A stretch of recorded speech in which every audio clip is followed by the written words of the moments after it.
You're standing in your kitchen. It's 11:47 p.m. You just finished dinner. Your phone vibrates. You open the notification. Your net worth just crossed $1 million.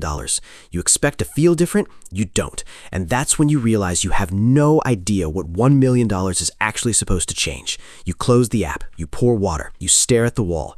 $1 million. The number every retirement calculator promised. You're there. Nothing feels different. Same kitchen. Same job tomorrow. Same stress about doing this right. You think something's wrong with you. It's not. You just crossed a number that doesn't mean what you thought it meant.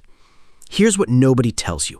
At $20,000, you're in survival. You check your account before buying groceries. You rotate late bills. A $400 car repair is a crisis. You lie awake doing math that never adds up. You call your bank and wait 40 minutes. When someone answers, they treat you like you're wasting their time.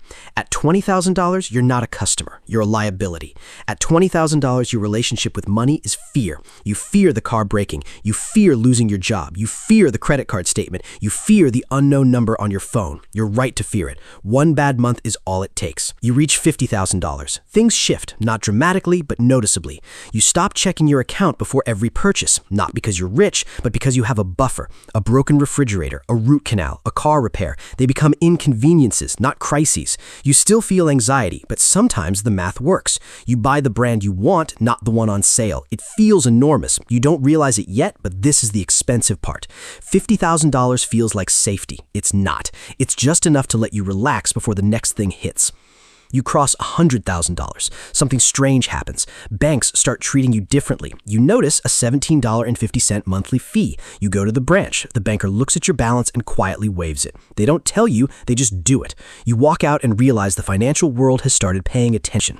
Fees disappear. Dedicated support appears. Premium credit card offers arrive without you applying. Customer service picks up on the second ring. And $100,000 your friends notice you're more confident. You stop stressing over splitting the check.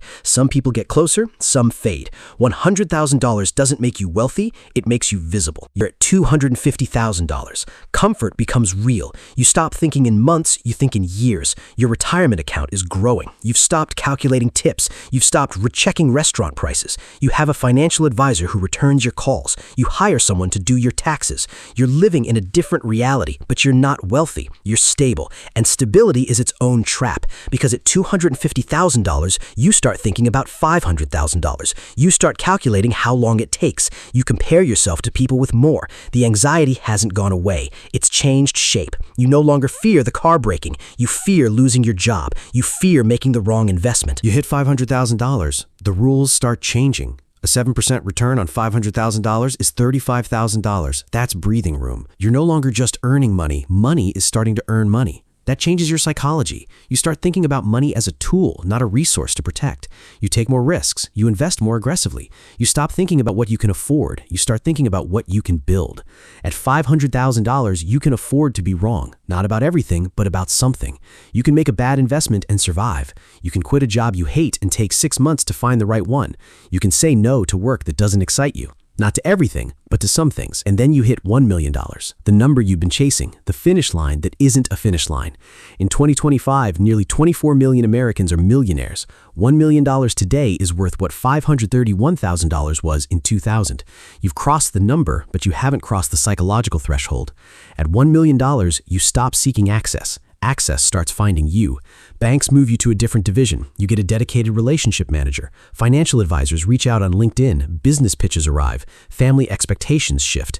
You call your bank and someone answers who knows your name. At $1 million, you open your banking app. A $4,000 car repair appears. You don't panic, you just pay it. That's what $1 million does. It makes you immune to small emergencies. But it creates a new problem. You start worrying about taxes, about allocation, about risk. A 20% drop is $200,000. That's a year of income gone in a month. You have a financial advisor, you have a tax professional, you have an attorney. They cost money, they save you more. But here's what $1 million doesn't change: your identity. You're still the same person. You still check your balance too often. You still compare yourself to people who have more. You're in the top 10% of American households. Only 36% of millionaires identify as wealthy. You have more than most, you still don't feel rich. You cross $2 million. The top 10% requires around $2 million. At $2 million, the system stops managing you and starts accommodating you. You're not a customer, you're a client. The difference is a client gets called back. At $2 million, you think about time, about freedom, about what you actually want to do. You can afford to take risks. You can afford to wait. You can afford to say no.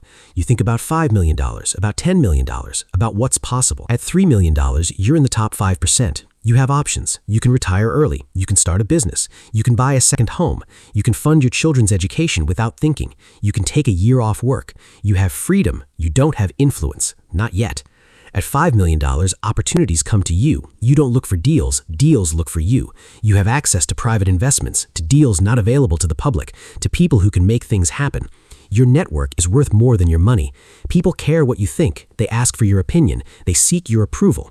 And this is where the isolation starts. You can't talk about money with your friends anymore, not the way you used to. Your problems have changed. They don't understand. You can't explain without sounding like you're complaining, so you stop talking. You become more private, more guarded. At $10 million, happiness among millionaires significantly increases. Not at $1 million, not at $5 million, at $10 million. You've solved the money problem for yourself, for your children, for your grandchildren. You think about legacy, about what you're building, about what you're leaving behind. At $10 million, you have influence. People listen. People want your advice. People want your money. Everyone wants something. Family, friends, charities, causes. You have to decide who gets it. You can't give to everyone. You have to decide who matters, what you stand for. Because at $10 million, you have enough to make a difference, and that means responsibility. At $25 million, you're ultra wealthy, top 0.5%. Money becomes abstract. It's not about buying things. It's about control, leverage, influence, protection, legacy. You don't think about prices. You think about percentages. You think about systems. You have a team of people managing your money, your life, your reputation.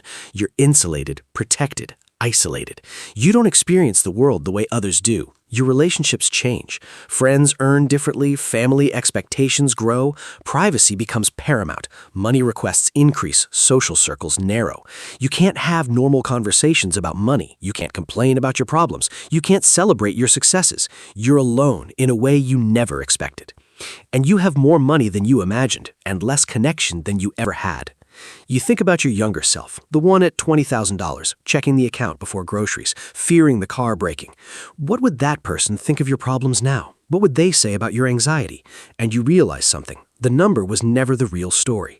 What mattered was what the number changed. At $20,000, money was survival. At $100,000, visibility. At $500,000, options. At $1 million, protection. At $5 million, influence.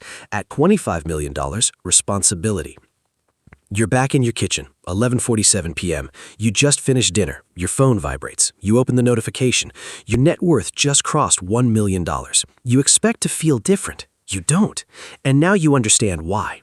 $1 million doesn't change who you are. It changes what the world expects from you, how institutions treat you, what people ask of you.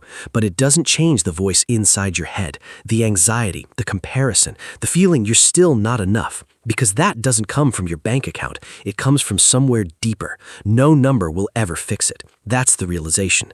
The number was never the finish line. It was just the beginning of a different race.